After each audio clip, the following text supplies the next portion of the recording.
Good evening. I'm Father Kevin Long of St. Elias Antiochian Orthodox Church in Newcastle, Pennsylvania. And tonight I would like to read to you the Old Testament readings that we have in the church for today. In addition to that, maybe have a small reflection at the end to just give some thoughts on the events of today. The first reading is from the prophecy of Isaiah, chapter 10, verses 12 through 20. When the Lord has finished all of his work on Mount Zion and in Jerusalem, he will punish the arrogant boasting of the king of Assyria, and he will punish his haughty pride. For he says, by the strength of my hand I have done it, and by my wisdom I have understanding. I have removed the boundaries of people, and have plundered their treasures, like a bull has brought down those who sat on thrones. My hand has found like a nest the wealth of the peoples, and as men gather eggs that have been forsaken, so I have gathered all the earth. And there was none that moved a wing, or opened the mouth, or chirped. Shall the axe vaunt itself over him who hews it? Or shall the saw magnify itself against him who wields it? Or as if a rod should wield him who lifts it? Or as if a staff should lift him who is not wood? Therefore the Lord of hosts, will send wasting sickness among his stout warriors, and under his glory a burning shall be kindled, like a burning of fire. The light of Israel will become a fire, and his Holy One a flame, and it will burn and devour his thorns and briars in one day.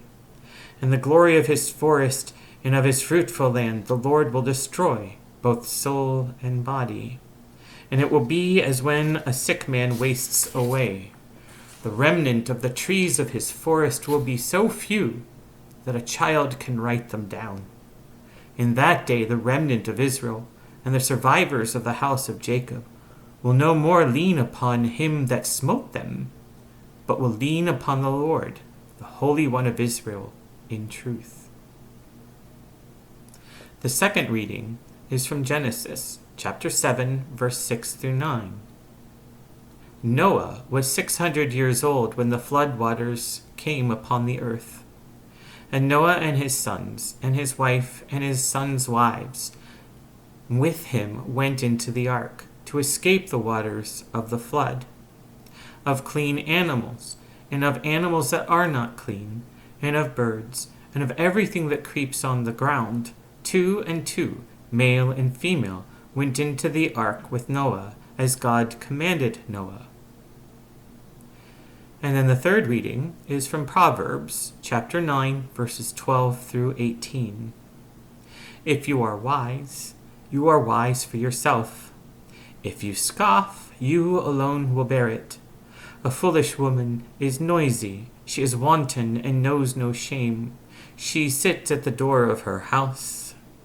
She takes a seat on the high places of the town, calling to those who pass by, who are going straight on their way. Whoever is simple, let him turn in here. And to him who is without sense, she says, stolen water is sweet, and bread eaten in secret is pleasant. But he does not know that the dead are there, that her guests are in the depths of Sheol. And these are the Old Testament readings for today in the Orthodox Church.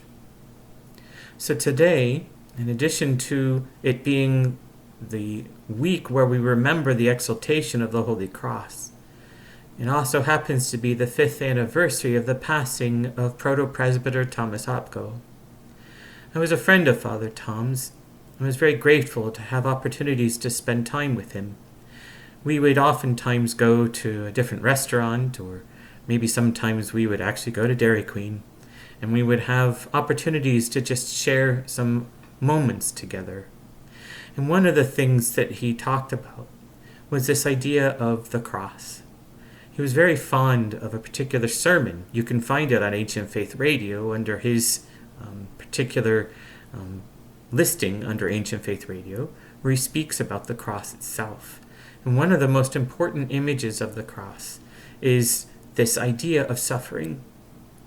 And I realize that's a hard thing for us to talk about, Oftentimes when we think of suffering, we think, well, that belongs to people who God doesn't like we just heard in the readings of Isaiah, that when God is mad at somebody, he's going to punish them. But it's important for us to remember that God lets it rain on the just and the unjust. And that just because we believe this or we believe that, or we feel that we're on the winning side, or even if we feel that we're loathsome sinners, that suffering comes, and it comes in all sorts of different forms. But one of the things that it also does is it doesn't hold any kind of prejudice. And I know that sounds weird, but suffering happens to everybody. And so it's really not a question of avoiding suffering or not. It's a question of, when you do suffer, what do you do about it? And oftentimes, I think, we begin to think that we are being punished or hurt or harmed or something along those lines, when in reality, the real question is, how are you going to handle it? A lot of times I make the suggestion that when we face suffering, a lot of times it's important to look to the helpers, to look to those who are doing things that are good. Look for the caregivers that are racing towards a fire to see if they can help people. Look to the people that are helping people that are in accidents on the road. Or even look to the people now that, because the schools are closed, they're doing what they can to volunteer and help deliver meals that are necessary so that people can have food to eat during this time of isolation and of uncertainty. And so in this time, it's important for us to remember that instead of wringing our hands or saying, oh my goodness, what's coming next? Or when is it my turn? A lot of times all we really need to do is ask, okay, what can I do to help? Because God loves us. He loves us so profoundly that through that cross we have the promise of everlasting life. And so we need to see that in our own example, that even in the midst of these trying times, and even in the times when we're wrestling with what should we do or not do, we have opportunities to do things for others so that we can ease their burdens. And a lot of times in easing their burdens, we get a sense of peace and know that we can do things that are constructive even while we practice this isolation, 6 feet separated and all of that. So let your love show through your activity. And don't be afraid, don't be worried, but instead believe, have faith. Have faith in God, have faith in your own abilities, and God will be with you. He has promised us in the Gospel of John that he will never leave us desolate.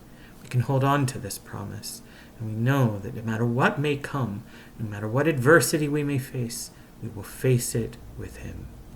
May God bless you and keep you. Thank you so much for watching, and God willing, we'll meet up again tomorrow. Have a good night.